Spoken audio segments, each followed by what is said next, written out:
Hi. So today's video is brought to you by what I am proud to say is my best-selling MMF bisexual romance, Island Candy. More about that at the end of the video, including its best-selling status. Until then, let's talk about curiosity, or more specifically, bi-curiosity.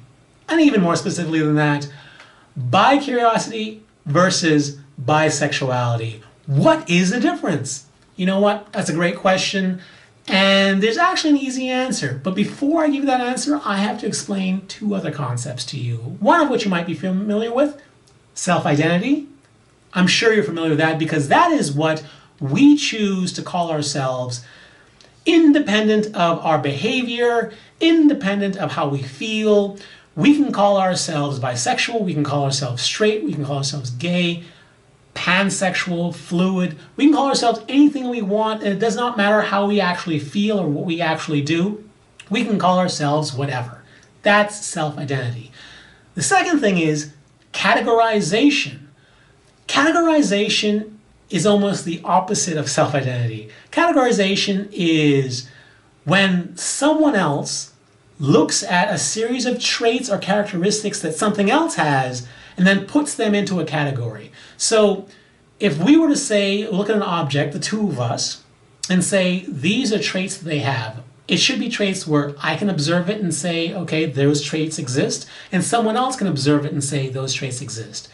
And because we can both see those traits, we can both decide on the category that falls in, and we can categorize it. So we can categorize plants, we can categorize animals, we can categorize sexuality. So there's bisexual, there's homosexual, there's heterosexual. And that is what's special about bisexuality. It's a categorization, but not only categorization, it's also a self-identity. Is bi-curiosity a categorization? It isn't. Why not? Because there are no traits that all bi-curious people share that makes them bi-curious. So whereas you can say for bisexuals that bisexuals are people who have romantic or sexual attractions to more than one gender. If you have that, it doesn't matter what you say, what you do, you can be categorized as a bisexual.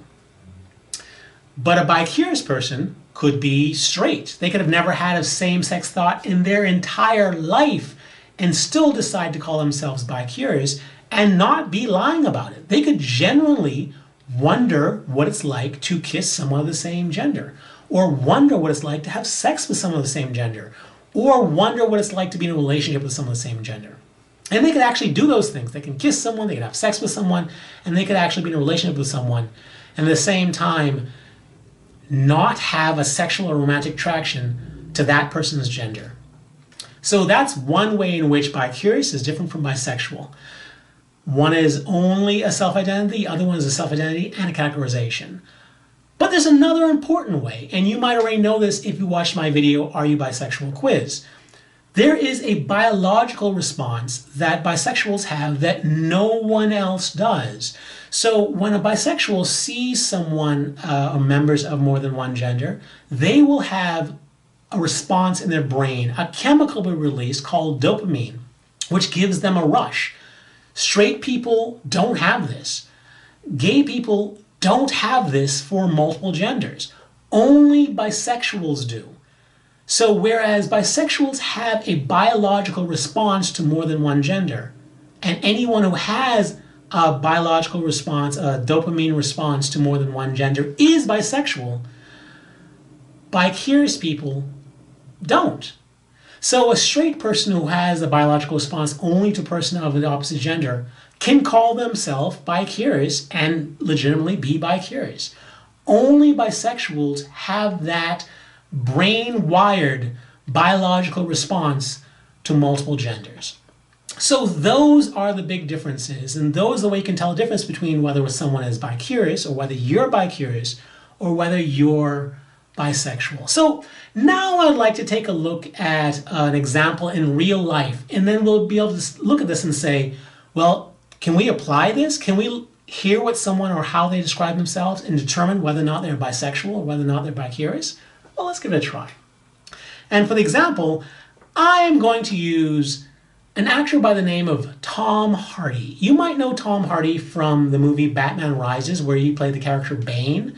Or if you saw the latest Mad Max movie, Mad Max Fury Road, he played Mad Max. So he's from London, and the Daily Mail in London asked him this question: have you ever had any sexual relations with men? Tom Hardy answered the question and said this: as a boy, of course I have.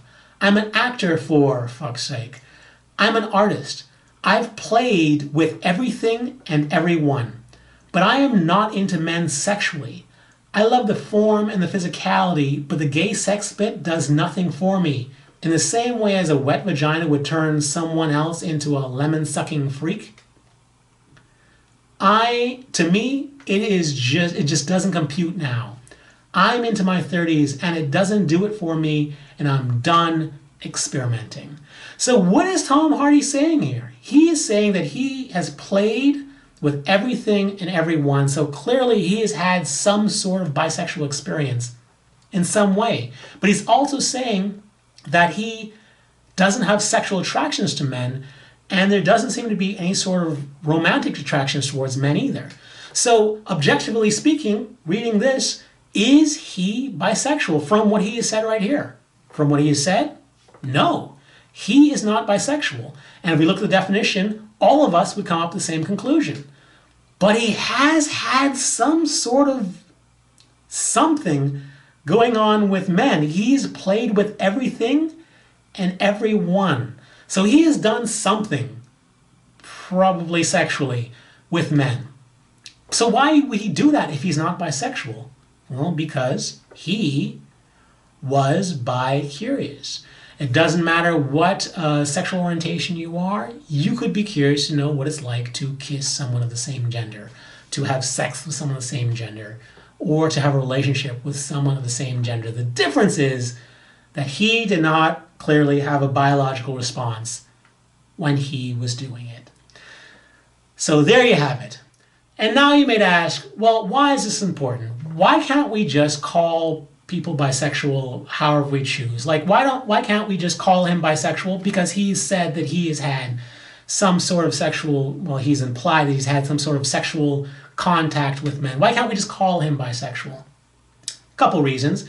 First of all, I think it's kind of dangerous to kind of just slap the bisexual label onto anyone, even if they are bisexual. Let's say that he actually was bisexual. To just call him bisexual tells all the actual famous bisexual actors out there, and there are quite a few of them, that if you show any sort of signs of being bisexual, you're going to have to take on the label of bisexual and all the responsibilities that come with it. Because if you come as bisexual and you're just a person who's living life and going back and you're not world famous, then the pressure on you is a lot different on them. So the minute a celebrity comes out as bisexual, they know that the media is going to come on them and ask them questions about it, questions they don't know the answer to, questions they might not actually have thought about in themselves. There's a lot of pressure. If you're famous and you come as bisexual, you become a spokesperson immediately. So if we just quickly slap the label bisexual on people just because of little hints that they might throw out there, we're going to cause them to go back into their cave, and we're not going to get what we want, which is more people coming out as bisexual, especially people who are recognizable. That's one thing, but that's actually a small thing. The more important reason why we should not just call someone bisexual, especially if they're actually bi-curious, is because, by definition, bi-curiosity is temporary, while bisexuality is permanent.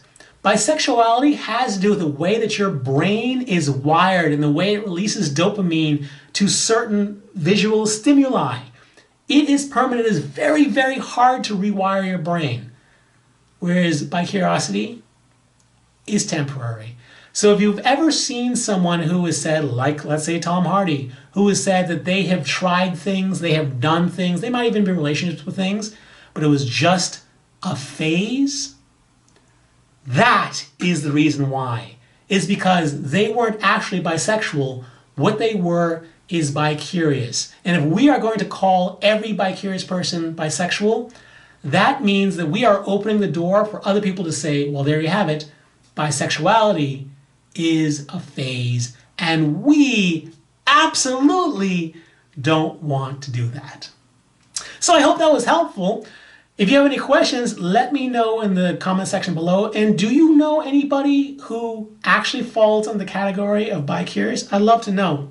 Again, put in the sections below.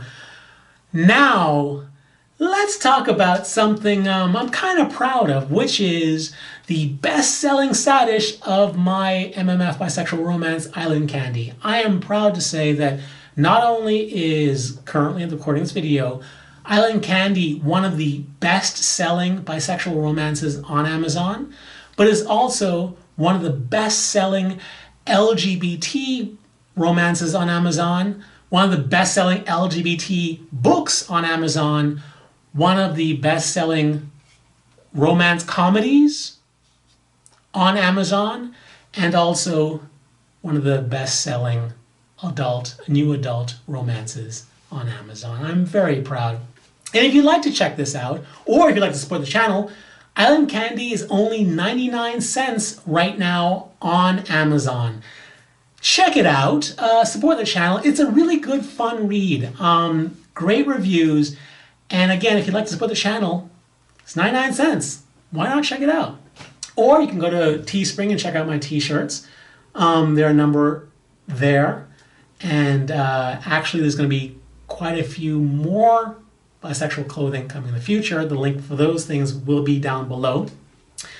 And also, you can give this video a thumbs up. I don't do videos on bisexual topic on a regular basis, but I do them frequently. So if you want to know when a new bisexual video is coming out, you have to click on the subscribe button and then ring the bell, as they say. And when you do that, you're letting Amazon know, you're letting YouTube know that you like to be told when a new video comes out.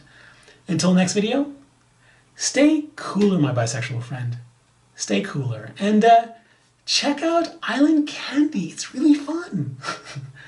Bye.